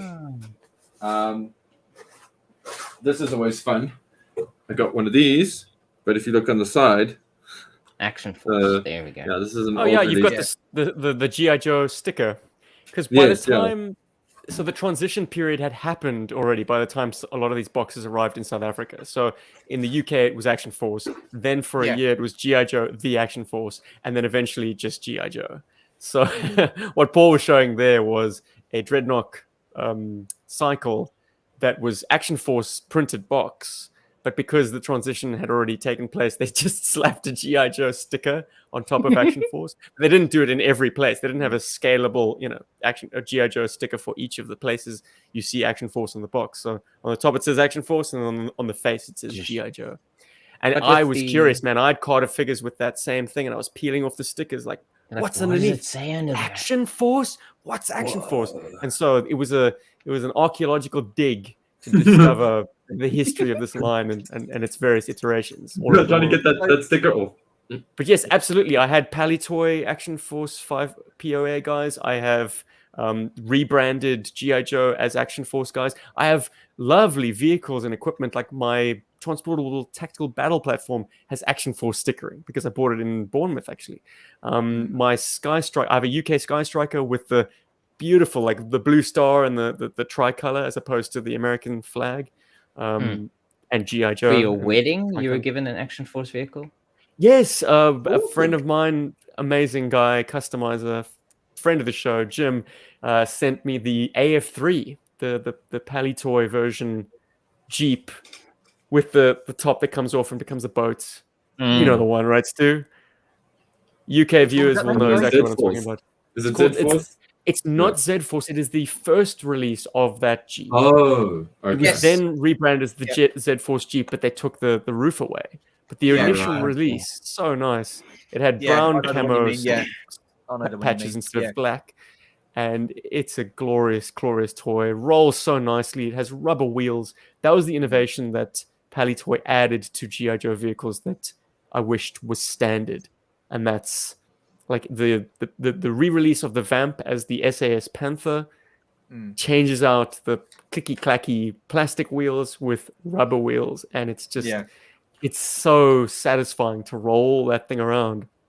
The same can be said for the AF3 and the, gosh, I'm blanking on the name now, but it's the Red Shadows one. Oh, I know the one you mean, yeah. The six-wheeler. Yeah, I know the one you mean, yeah. I can't remember. Desert Fox. Anybody knows that vehicle is the Red Shadows vehicle with the 6 wheels? Can you Shadow Track? Oh wow! Save your comments for cool questions like this one. Dave's got another question. Would you go into the Action Force line and also any interest in the Robo Skull? Well, and I think as a back of Robo Skull, would we be interested in getting more Action Force stuff? I think we have Action Force stuff. I mean, I think it would be really cool if the Roboskull guys would redo some of the other stuff. But I think the Roboskull is probably the most iconic thing from that line. They've really produced what is, like people would recognize as exclusively Action Force. Are we not talking Action Force by Valorverse? This is something that we always need to clarify. That's why we're talking about everything. But I mean, he did say because of Roboskull, so he is referring to the Pally Toys. Right. The blood for the Baron. Yes. Yeah. Paul, you've got a Roboskull in the pipeline. Yes, I am. I'm very proudly guilty of backing the Roboskull, so I'm very excited about that. I want that line to succeed. So I'll let you guys all know what it's like when it happens. If you're talking about Valorverse Action Force collecting, I think the figures, the toys themselves are outstanding, and the weapons themselves are also really, really amazing. I have trouble hooking onto the characters. I don't know what it is. It's not that there's something wrong with the character design. I just have trouble hooking onto those. And because I've already got, G.I. Joe's got its fangs in me, I tend to lean towards classified, but not necessarily because I always think it's the better toy. So I do want to put that out there. Before that question comes up. And then if anybody wants to know of a good place of birth for scrap iron, we can choose one of two, Kempton Park or Alberton. Because those guys, they're quite rough. And I say that with all due respect, but they're also quite rough. And they do like to blow up stuff. So it just seems like the perfect thing for scrap iron. Plus, his head sculpt looks a lot like somebody I know from that area. The classified scrap iron. It's like somebody I know. So, yeah. Just going on the Valorverse, I've said this a few times. I think with them coming into the fray and stuff like that and releasing absolute quality figures, I feel that's really been the kick up the backside that I think Hasbro needed with their classified line. Because I think since Valorverse, the figures have come out from Action Force, there's been a massive improvement with the way they look anyway, the figures and the accessories they get with them. Playability, I don't know because I don't... Hands are better. Do so much moving around and stuff like I pose them and that's it. But what do you guys think? I would say, I think because I've had experience with both toys, I feel like when you look at an Action Force figure and you look at it through the lens of a camera and you're doing close-ups and you're going macro, you actually see how good the paint jobs are on Action Force figures and how bad the paint jobs actually are on classifieds. And when I've got a review coming out that is out for the patrons now, but I have a review of the Crimson Guard and the and Stalker, and they have outstanding paint jobs, and they post Valorverse Action Force, and there's really an improvement there. The guns also, I know fans complained about the guns being too nerfy, but I feel like Action Force kind of sealed it for Hasbro, and that Hasbro like, okay, we're gonna have to try and make these guns look more like real guns, because I also feel that the classified line started getting more realistic weapons after Action Force came out. Like they didn't take people seriously until Action Force started doing it, is what I feel. Yeah. I mean, if you look at the earlier classified stuff, it's all those like weird laser guns and stuff. Yeah, it's all Nerf guns. Classifieds have fantastic accessories. They've really upped the game in the accessory department. Well, I think the tide of public opinion couldn't be ignored even by the suits at Hasbro, who were like, no, we can't have a military toy line. These guys need blasters. They need Nerf guns. And so finally, the overwhelming pleas from the purchasing public maybe touched sides with those guys. And, and Valorverse was another example of like, if it's done right, leave it in the hands of the collectors themselves to decide what they want to do with it, but we have to make realistic toys because that is the core of what GI Joe is about. It's like a realistic base that you can then take out into the fantasy realm, or you can play out really realistic, gritty scenarios. The choice is yours. We need to fulfill that need. So look. Also, the early classified GI Joe stuff was misinformed, and I think the directive came from on top. And also the upper torso on classified figures they have this kind of a bend situation happening here, which is a huge pet peeve of mine. You'll often hear me complain about it. I just feel it really hurts the figure, and it doesn't really add much to it. Valiverse figures have this cool swinging, it's kind of like the modern era Joes. It doesn't have this hinge joint here. And some of the new classified figures are starting to adopt that Valiverse approach. Bazooka. So Bazooka, namely Bazooka, and I think also the Sergeant Slaughter, if I'm not mistaken. Yeah. So the times they are changing. Guys, let's open this. Let's do it. If everybody could donate $2, I'll open it now. Awesome. Do it. Come, guys, we're making money. This is helping kids with cancer. Let's thank you. Let's make it so. I mean, I know that you guys have seen plenty of reviews of this figure, but you haven't seen me open this figure with my cool little Kickerland blade thing. These are amazing, by the way. Also, okay, cool. Yay. The 21st figure in the line. Interesting. Yeah, it's number 21 in the line, and it's a Cobra Island. So people that are upset about the re-release really shouldn't be, because this was an American exclusive. So that meant a lot of guys had trouble getting it. And also, thank you again to Mr. Andrew Creech for getting it for me. So here we go, guys. Check it out. We've got what I like to call EOD, Firefly, over here, Explosive Ordnance Disposal, because of his hectic vest going on there. We've got this cool little drone.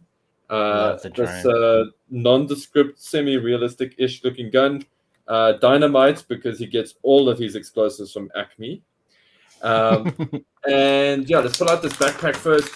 I just want to big up what Scuba's saying in the chats. If you are watching this and you have any social media platform to spread it onto, spread it there. Share this link.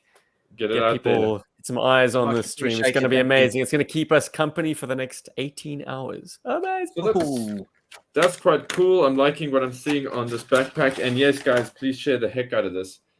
So there's some cool detail in the inside here. I imagine we can store something there, which looks like a lot of fun.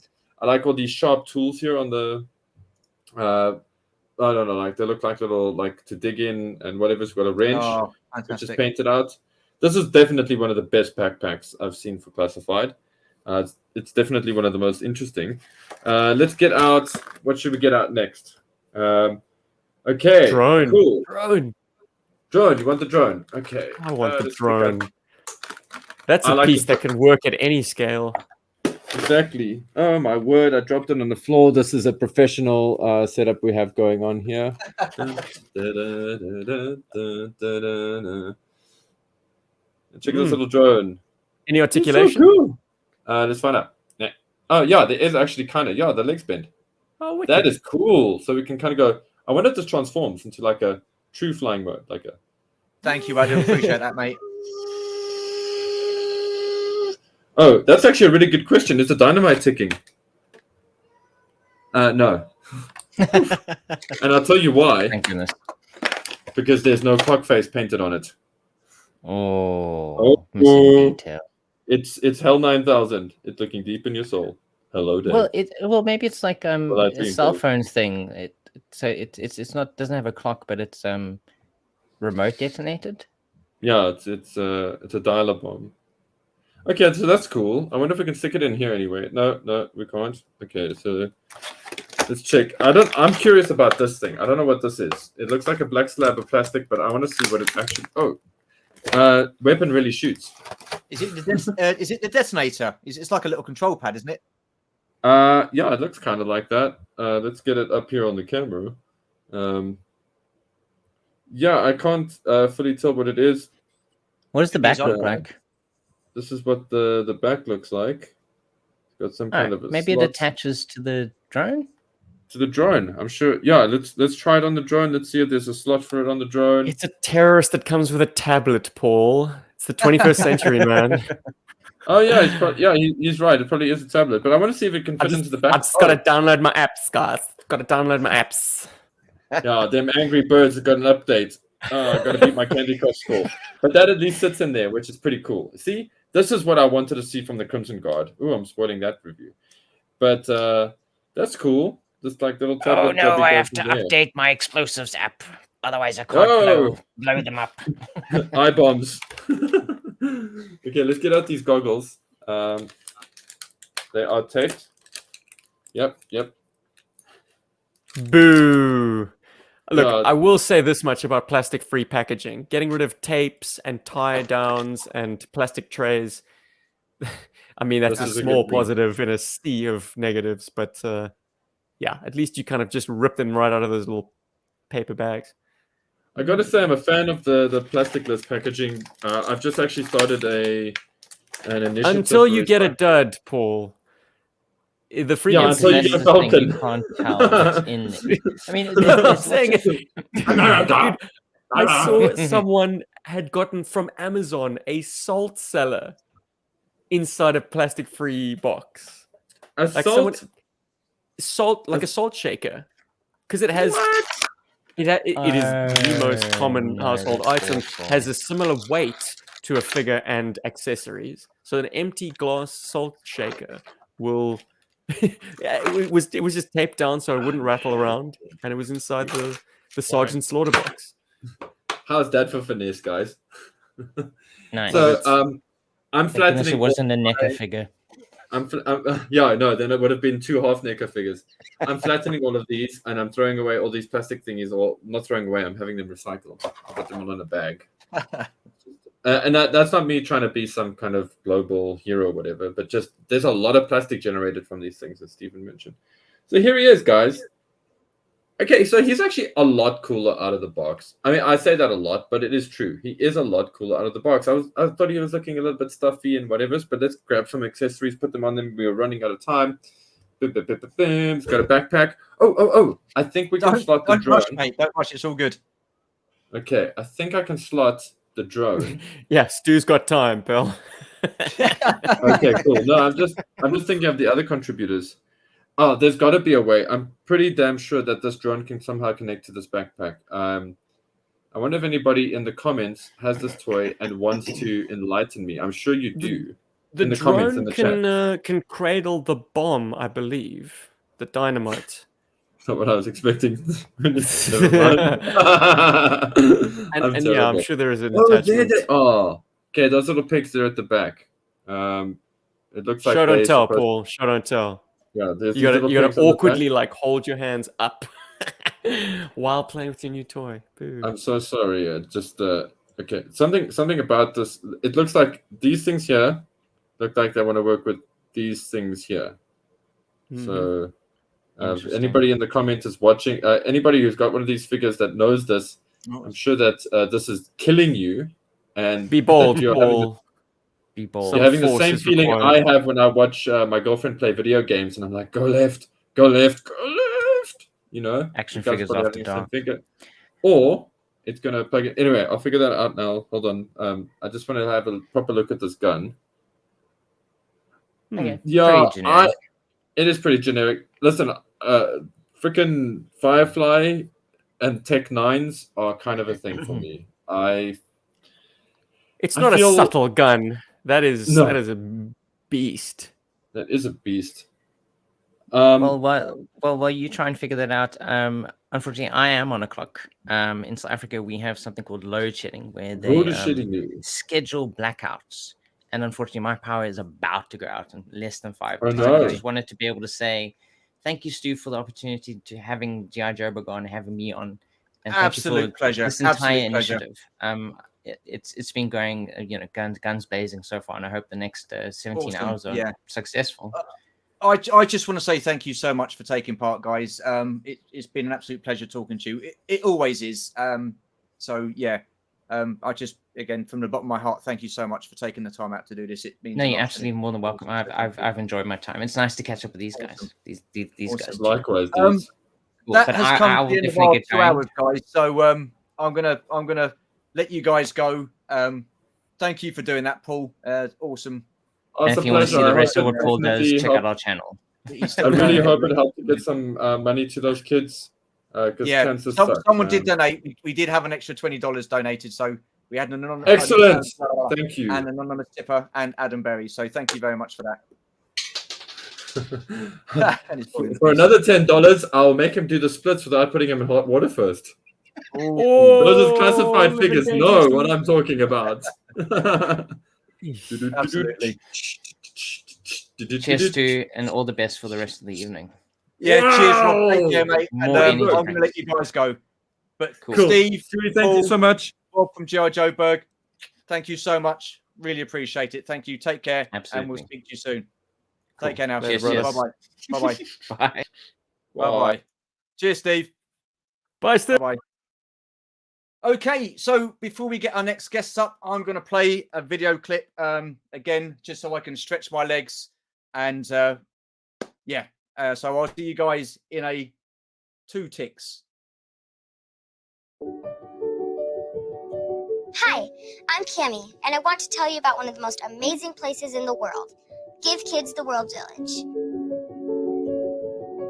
It's a magical place where kids with critical illnesses come from all over the world to fulfill one big wish, to visit Central Florida's most awesome theme parks.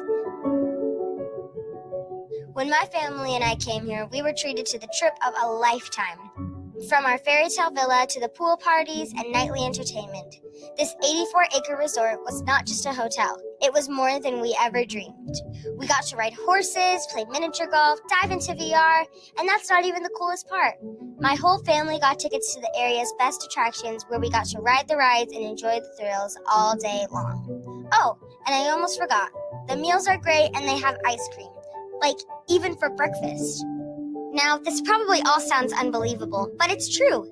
Give Kids the World Village is an awesome place that gives special kids and their families what they need more than anything. A chance to forget about doctors and treatments for a while and just have fun. And you won't believe this, but this fantasy vacation doesn't cost kids or their families a thing. Nope. They count on the support of caring people and companies to keep the magic alive and kids laughing. To learn how you can help, visit givekidstheworld.org.